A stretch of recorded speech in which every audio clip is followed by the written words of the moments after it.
right, what's up, guys? Back at the podcast, number 16, with Captain John Ryan. What's going on, guys? Myself for Two Conchs. So, back at it, just want to kind of touch base with you guys, trying to bring you some more good information, what's been going on, you know, what we've been fishing for, all that sort of stuff, and then a little bit of John's story as well, kind of coming up, fishing, and kind of how he got into it, being a guide and everything like that. So, what's been going on, man? How you been? Everything been good? Good, man. Good. It's been fun. It's been good down here. The weather's been great. You know, coming into a wonderful time of year down here to fish in the Florida Keys. You know, personally myself, I grew up down here. I moved here about the age of 9 from the Northeast, and I was on the water almost immediately. My family ran a scuba diving business, so I became real familiar, you know, with boats and the ocean and appreciation for it and the love of the adventure of it. You know, I really wasn't into charter fishing until later on in life. You know, I liked to fish with friends, but I really was into spearfishing. And I think that's definitely helped me in my career of charter fishing, knowing the behaviors of the fish, from stalking them, kind of like you would in the woods with a deer or something like that. But it's translated over. But, you know, I found a love for the rod and reel fishing, definitely, you know, charter fishing with the group. Getting here for Two Conchs, and, you know, Captain Jack, who I've known pretty much my whole life here, and watched him come from his boat to growing it to now 20 plus in the fleet. And, you know, we got a great team, the camaraderie, the fun. It's a good time fishing here at the company, man.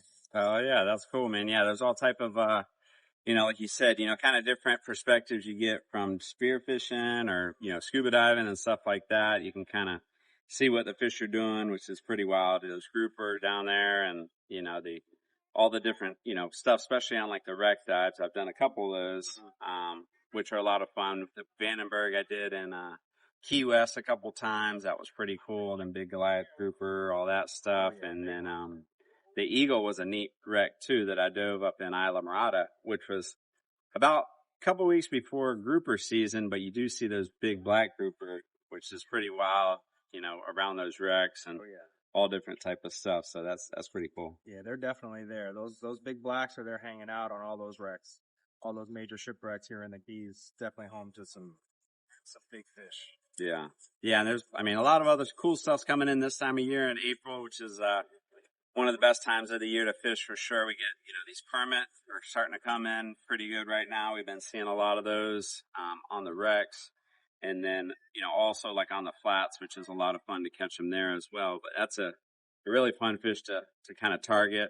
You can kind of do it a couple different ways. I know you've been kind of targeting them, getting them out there on the wrecks if you want to go into a little bit more. Yeah, generally on the reef and wreck days, you know, I offer everybody the chance to try to go out there and try to, you know, potentially and ideally sight cast for these permit that are schooled up on a couple of rec locations we have here in Marathon that are actually doing some spawning annually out here. You know, the guys like Trav and also Austin, some of our other buddies in the earlier, you know, days of March or so, they'll start to see them coming through the bridges and let us know. And then we kind of know to be on the lookout out there on the wrecks. And once you start to kind of see someone's caught one, then kind of all hell breaks loose and everybody kind of started to get out there and get after them. And, you know, it can be a lot of fun. So, you know, like I said, you know, I like to sight fish for them. You know, if you're not fortunate enough to get up in a tower, if it's a calm day, you can stand on the bow and you just want to kind of just gently, you know, mosey around the spot, looking for them on the surface. It'll be a big yellowish hue in the water. If the water's really clear, you see the belly shine and flash. And what you want to do is you're going to bait up with some live crabs. You know, I usually like about a 25-pound leader. You know, sometimes you go to 20. It can be a little light in terms of, you know, breaking on the wreck, but with the fish, you'll be fine. You know, you just want to go to a nice 1/2 ounce to 3/8 jig head, depending on your current, and you want to hook a live crab, you know, a live crab right to that jig. And like I said, ideally, you're seeing them on the surface, you cast your baits, and you're kind of just doing what you do snapper fishing or yellowtail. You're going to mend your line. You're going to pull that line off that spool quickly. So while the boat's drifting, you're dropping that bait, and when you feel them kind of munch on that crab or take it right away, you flip that veil and come tight and hang on and enjoy a great fight. They're a fun fight, make the drag sing loud and put a smile on everybody. I don't think I've had a customer not smile big when they pull up a permit, no matter the size. Yeah, that's true. Those fish, they're super strong fighters. also, they're cool. It's a very, very kind of subtle bite too, which is interesting with those permit where they kind of suck the crab in. I think they just feel like, crush it and then spit out the hook and the shell if you're not real quick for the hook set. But they are, as soon as you got them hooked, like John said, those jokers take off, scream the drag.